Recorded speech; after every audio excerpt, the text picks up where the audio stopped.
And now it's time to wake up. We're about to go higher. From Hebrews to Negroes. From Hebrews to Negroes. From Hebrews to Negroes. From Hebrews to Negroes. It's been a long time coming, but we here now. Yeah. Scattered all around the world, hidden in the midst of the nations. Shalawam, shalawam, shalawam. As it says in the song, it's time to wake up. You know, it's been over 500 years, and it's just that time to wake up. Let's give all praises be to the Most High YAHAWH, our Father. Once again, all praises be to our Father, YAHAWH, the Most High. And his only begotten Son, our brother, our friend, Hamashiach Yahweh Shai. Shalawam to all the Ox brothers out there, Ahchwaths sisters out there. Please, if you tuned in on this, make sure to hit the like button, subscribe, and share. And as always, you know, before we even get started on this is about Martin Luther King, of course. But I want to dive into something first before we go to the actual thing. It's the rewards of wisdom. How I always like to start off my lessons. It says, my son, forget not my law, but let thy heart keep my commandments. For length of days, long life, and peace shall they add to thee. Let not mercy and truth forsake thee. Bind them upon thy neck, write them upon the table of thy heart. So shalt thou find favor and good understanding in the sight of the Most High and man. You can find both of them. But we have to do what? It says, write them upon the table of thine heart. Verse 5. Trust in Yahweh with all thy heart, and lean not unto thy own understanding. In all thy ways acknowledge him, and he shall direct thy paths. Verse 7. Be not wise in thy own eyes. Fear Yahweh and depart from evil. So be not wise in your own eyes. And as we can see, maybe the brother didn't quite have the understanding that he thought he had of the scriptures at that time, because things are revealed to certain people and they're not revealed to other people. So I can't go into that time and understand why the brother didn't have the understanding of the scriptures that he stated he understood at that time, because what he was pushing for our people was contrary and very contradictive of what the scriptures actually bring out for us as a people, as a nation of people. But I believe at the end of his life, those things were shown to him, and that's why he preached a different, as we can say, a different gospel at the end of his duration of time, which was one of his last speeches. It's down totally different than anything else that had been preached before. So let's get into a little bit of this. And I'm going to stop and kind of say some things, but let's get into a little bit of this. But before we get into it, if I could read one more, please, just bear with me and give me a chance. I want to read this. Matthew 13:10. And the disciples came and said unto him, why speakest thou unto them in parables? He answered and said unto them, because it is given unto you to know the mysteries. So it's not for everybody. That's why I said maybe the brother didn't know. He didn't have that understanding. But it says, because it is given unto you to know the mysteries of the kingdom of heaven. But to them it is not given. For whosoever hath, to him shall be given, and he shall have more abundance. But whosoever hath not, from him shall be taken away even that he have. Therefore I speak to them in parables, because they seeing see not, and hearing hear not, neither do they understand. And in them is fulfilled the prophecy of Isaiah, which said, by hearing ye shall hear, and shall not understand, and seeing ye shall see, and shall not perceive. Why? For the people's heart has waxed gross, and their ears are dull of hearing, and their eyes they have closed, lest at any time they should see with their eyes, and hear with their ears, and should understand with their heart, and shall be converted, and I should heal them. But blessed are you, or Salakia, blessed are your eyes, for they see, and your ears, for they hear. Right? And then it says in verse 17 right here, for truly I say unto you that many prophets and righteous men have desired to see those things which you see, and have not seen them, and to hear those things which you hear, and have not what? Heard them. So it clearly could be from this passage in Matthew that he wrote that it just wasn't explained to him. He didn't have that knowledge to where his ears was open and his eyes were open. It could have been shut, right? So let's get into a little bit. The Emancipation Proclamation. This momentous decree came as a great beacon light of hope to millions of Negro slaves who had been seared in the flames of withering injustice. It came as a joyous daybreak to end the long night of their captivity. But 100 years later, the Negro still is not free. Notice he said 100 years later, the Negro is still not free. And this was in the 1960s. We're now in 2025, and the Negro, as they call it, is still not free today.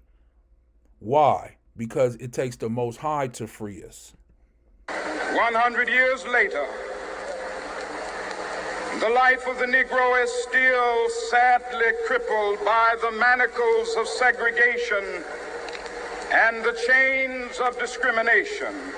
100 years later, the Negro lives on a lonely island of poverty in the midst of a vast ocean of material prosperity. This nation will rise up and live out the true meaning of its creed.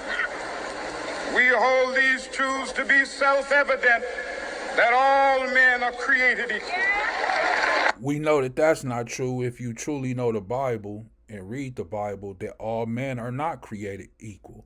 The Most High chose a special people to be above all people on the earth. I'm going to get that a little later in this message. So you see all of these people here are listening to this message. And if they're listening to this message and they're okay with this message, why?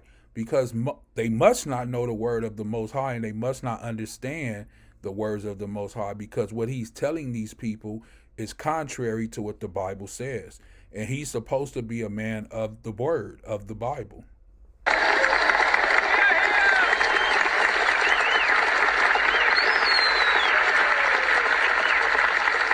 I have a dream that one day on the red hills of Georgia, the sons of former slaves and the sons of former slave owners will be able to sit down together at the table of brotherhood. I have a dream that one day, even the state of Mississippi, a state sweltering with the heat of injustice, sweltering with the heat of oppression, will be transformed into an oasis of freedom and justice. I have a dream that my 4 little children will one day live in a nation where they will not be judged by the color of their skin, but by the content of their character. I have a dream today.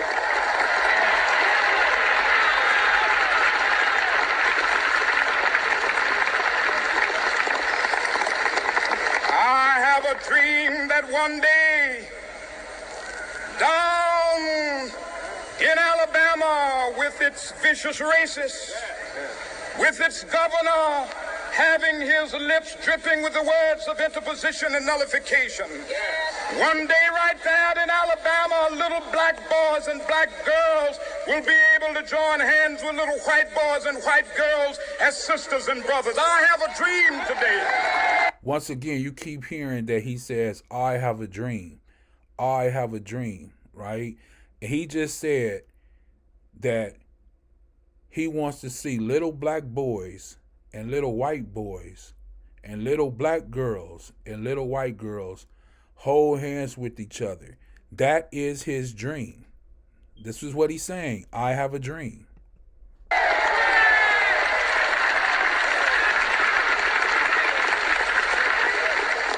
have a dream that one day every valley shall be exalted.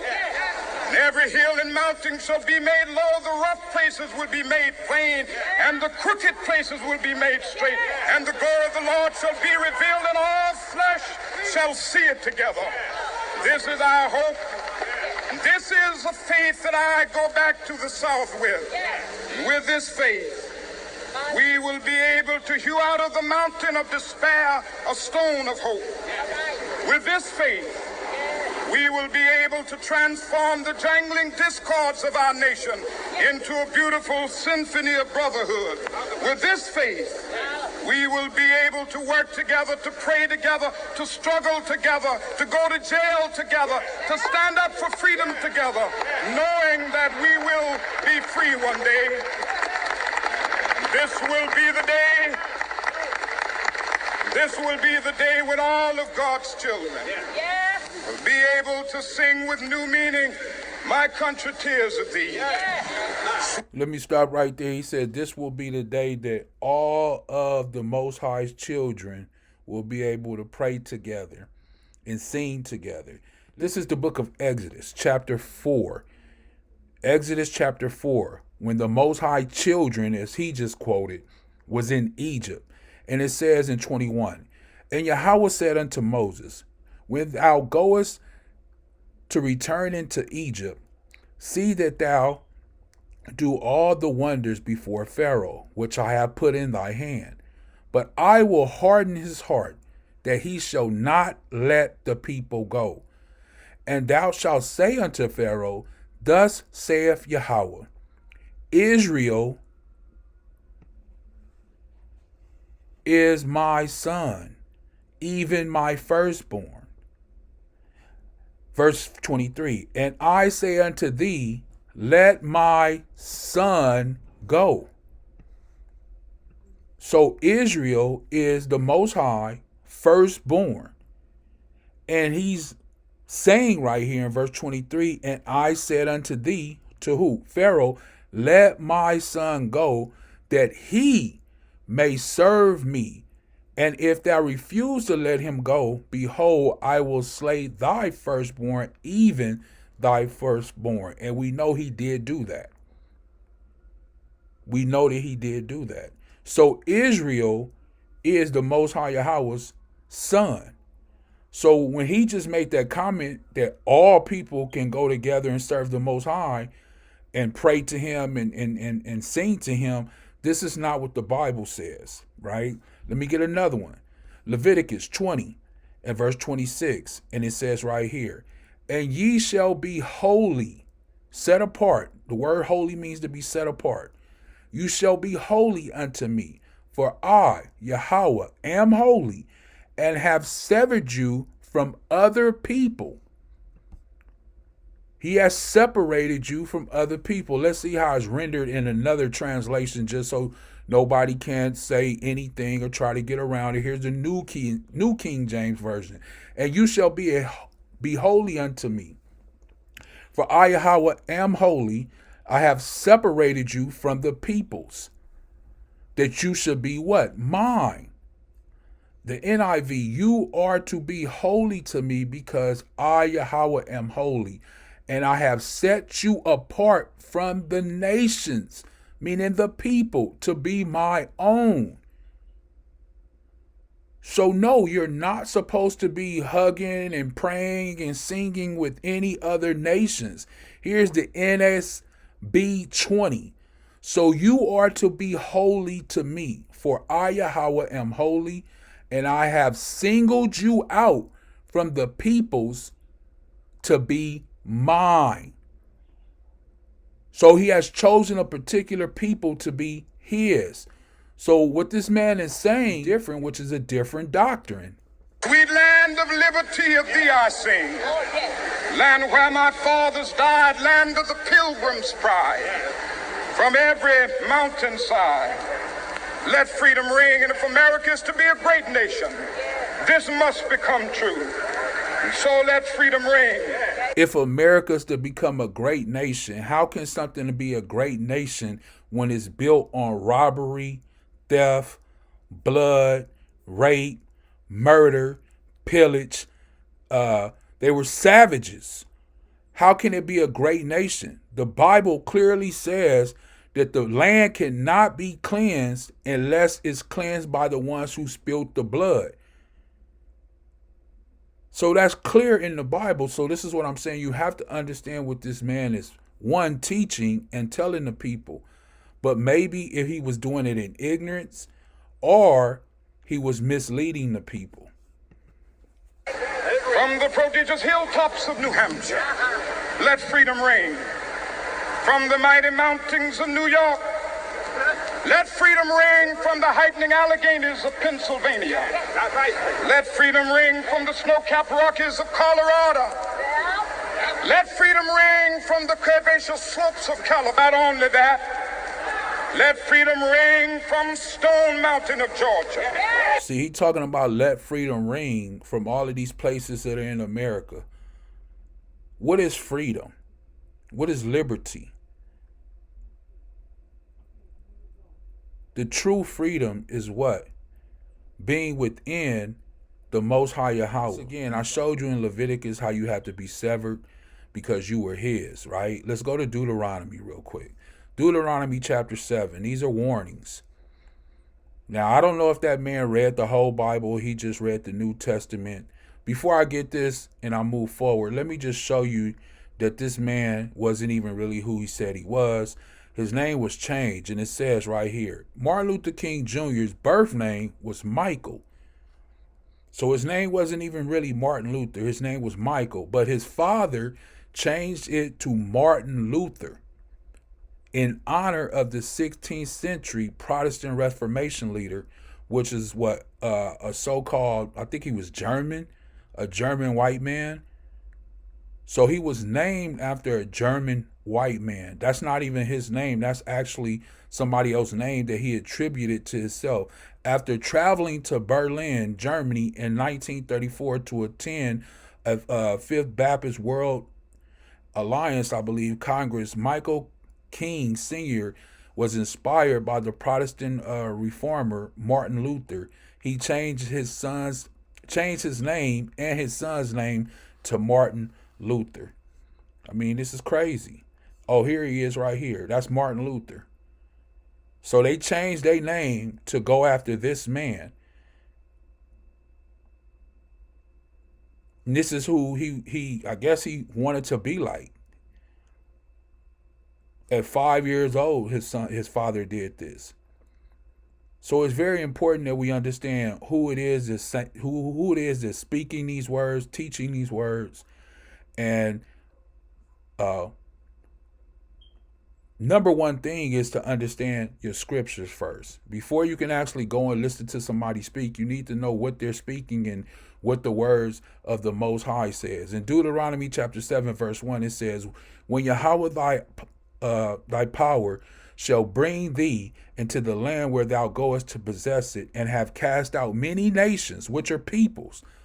So when you go to possess something, you cast those people out: the Hittites, the Girgashites, the Amorites, the Canaanites, the Perizzites, the Hivites, the Jebusites, 7 nations greater and mightier than thou. And when YAHAWH thy power shall deliver them before thee, thou shalt smite them and utterly destroy them. Thou shalt not, Salakia, thou shalt make no covenant with them, nor show mercy unto them. So you can't have a covenant with them. You can't say little black boys and little white girls holding hands together and this is your dream, because that goes against what the Most High is saying. You can't make covenant with any other nation of people. That's what he's saying. I have a dream that we can be able to do these things. Verse 3 says, neither shalt thou make marriages with them. Thy daughter thou shalt not give unto thy son, nor his daughter shalt thou take unto thy son. For they will turn away thy son from following me, that they what? May serve other gods. So will the anger of Yahweh be kindled against you and destroy thee suddenly. And of course, we know this is what happened. Just like his dad changed his name to that other guy, Martin Luther. And what did he go and do? He went and searched after other what? Deities. He wasn't serving the one of Abraham, Isaac, and Jacob. He wasn't serving the Most High of Israel. He was serving who the world ignorantly calls Jesus Christ, that picture that was presented to them at that time, especially in the 50s and the 30s and the 60s. So he wasn't serving the Most High of the Bible. He was serving another deity. Why? Because his family or his father went after another way, right? Verse 5, it says, but thus shall ye deal with them. Ye shall destroy their altars. So he should have been destroying all their altars. Okay, anyway. Break down their images and cut down their groves and burn down their graven images with fire. For thou art a holy people. Who? Israel. They're holy people unto Yahweh thy power. Yahweh thy power have chosen thee to be a special people unto himself above. Listen to this, what it says. Above all people that are upon the face of the earth. So what he's preaching right there, what he's saying right there is totally contrary to what the Most High of the Bible is saying. His children, which he had an audience of, the children of Israel, all of the so-called Negroes that was in that audience, right? Native Americans that was in that audience, the Hispanic brothers or Latin brothers and sisters that was in that audience, the indigenous people that was in that audience, they were above all the people that are upon the face of the earth, and they had a chance to really hear a great message, but he was watering it down and mixing it together. And it says in verse 7 that Yahweh did not set his love upon you, nor choose you, because you were more in number than any people, for you were the fewest, but because Yahweh loved you. See, he loves you. And because he would keep the oath which he had swore unto your fathers. What oath is that he swore unto the fathers? Abraham, Isaac, and Jacob. Have Yahweh bought you out with a mighty hand and redeemed you out of the house of bondman from the hand of Pharaoh, the king of Egypt.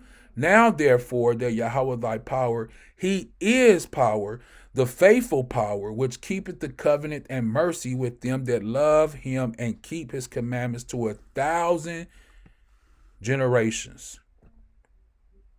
And he will repay them that hate him to their face to destroy them. He will not be slack to him that hateth him. He will repay him to his face. Thou shalt therefore keep the commandments and the statutes and the judgments which I command thee this day to do them. Now, I don't know if the man kept the commandments or not. It's a certain things that I see, and clearly he didn't teach the commandments, and he wasn't clearly obeying all the commandments. Like I said, he may have been doing these things in ignorance, though. I don't know. But as I get ready to close out with this last one, it says right here in Deuteronomy chapter 13, verse 1, if there arise among you a prophet or a dreamer of dreams, and giveth thee a sign or a wonder. Remember, he kept saying, I have a dream. I have a dream. And he told you all of those things that he had a dream of and that he dreamed of things coming to pass. Verse 2 says, and the sign or wonder come to pass. It did. Integration happened. Little black boys and little white boys are holding hands together, going to school together. Things are happening. So it came to pass. Whereof he speak unto thee, saying, let us go after other gods which thou hast not known, and let us serve them. Which he was preaching because people were going to church and they were serving who? That picture that's on the wall, that image that's on the wall. And they believed in that image. I believe it's a good show, Good Times. They had a little skit in there where the mother didn't want to take down that picture. She said if Jesus was black, It would have said so in the Bible. And then when her son came and brought her the Bible and showed her, she couldn't believe it. Why? Because she said that image and that picture had been in that household and even in her mother's household since she was a little kid. So they believed in that image that was brought to them that they saw, and that's who they believed in. But that was a false image even to this day. Thou shalt not hearken unto the words of that prophet, which was Martin Luther King, or that dreamer of dreams, which was Martin Luther King. For Yahweh your power proveth you, meaning he's testing you to know whether you love him, whether you love Yahweh your Ahchyam with all your heart and with all your soul. Ye shall walk after Yahweh your Ahchyam and fear him and keep his commandments and obey his voice. And you or ye shall serve him and cleave unto him. And that prophet or that dreamer of dreams shall be put to what? Death. Remember that part. He shall be put to death because he has spoken to turn you away from Yahweh, your power, or Ahchyam, which brought you out of the land of Egypt and redeemed you out of the house of bondage, to thrust thee out of the way of Yahweh, thy power, commanded thee to walk in it. So shalt thou put that evil away from the midst of thee. So people want to know why, after he preached his last message, what happened and why was he killed the way he was killed and why his death? Because he was going contrary against the Most High, and he was leading the Most High people away from the Most High. And it says that prophet or that dreamer that does these things to lead his people away from him, that prophet or that dreamer must be put to death. Let's click on that. All we say to America is be true to what you said on paper.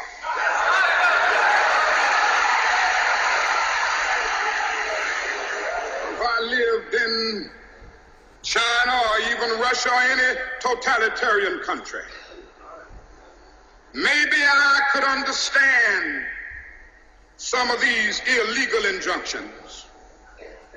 Maybe I could understand the denial of certain basic First Amendment privileges because they haven't committed themselves to that over there. But somewhere I read of the freedom of assembly. Somewhere I read of the freedom of speech. Somewhere I read of the freedom of press. Somewhere I read that the greatness of America is the right to protest far right.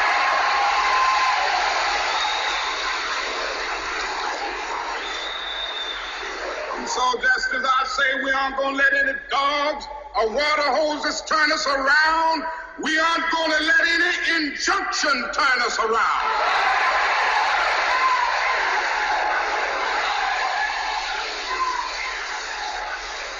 Well, I don't know what will happen now. We've got some difficult days ahead.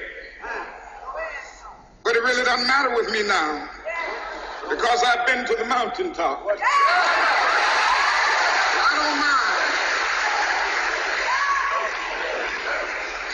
Like anybody, I would like to live a long life. Longevity has its place. But I'm not concerned about that now. I just want to do God's will. And He's allowed me to go up to the mountain.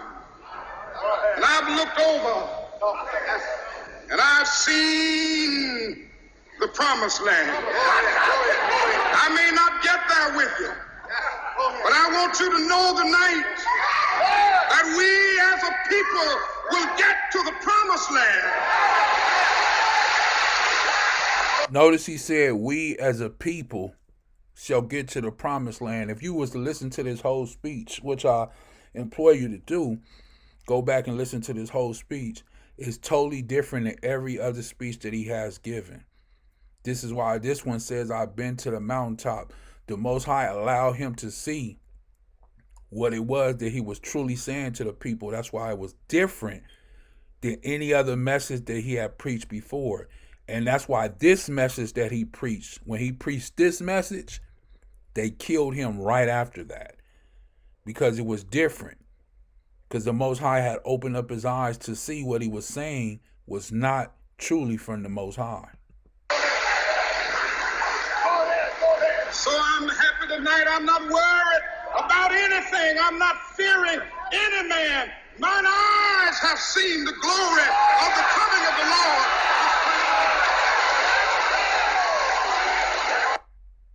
April 4th, as you can see, the very next day, they're pointing. He's on the ground, as you can see right there, and they're pointing where he got shot. This is a CBS News special report. Dan Rather reporting for CBS News from New York. The Reverend Martin Luther King Jr. was shot to death by an assassin late today as he stood on a balcony in Memphis, Tennessee. Dr. King had planned to lead another civil rights march in Memphis next Monday. We got the latest on the story now from Russ Hodge, news director of WREC-TV. So clearly, you see what happened right there, that he had been put to death because he was a dreamer of dreamers and a prophet. And he prophesied some things, and those things came to pass, as it says in verse 2. And the sign and wonders come to pass, right? Now somebody might say, well, they came to pass after he was put to death. He started all of it. He started all of it. If it had not been for him, who knows if these things would have ever happened. But this is why it's important to learn who it is, who you serve. Let me get one before I leave. Matthew 22. If I can, real quick. And this is in the New Testament. This is why we must know who it is that we serve, right? And this is why it says in Matthew 22, verse 32, as you can see on the screen, I am the Most High of Abraham and the Most High of Isaac and the Most High of Jacob, or the power. That word God just means Allah in the Hebrew or the Hebraic. It just means power. So he's saying, I am the power of Abraham. I am the power of Isaac and the power of Jacob, right? And he says he's not the power of what? The dead, but of the living. So he's the power of the living. Our forefathers are Abraham, Isaac, and Jacob. Jacob's name was changed to Israel, which represents what? The 12 tribes of Israel. And this is who you serve if you say you believe in the Bible. If you say you believe in the Most High of the Bible, this is who you serve. The forefather of Abraham, Isaac, and Jacob. So hopefully this was edifying for you. Like I say, don't forget that this man's name was changed. His birth certificate was revised July 23rd, 1957, when he was 28.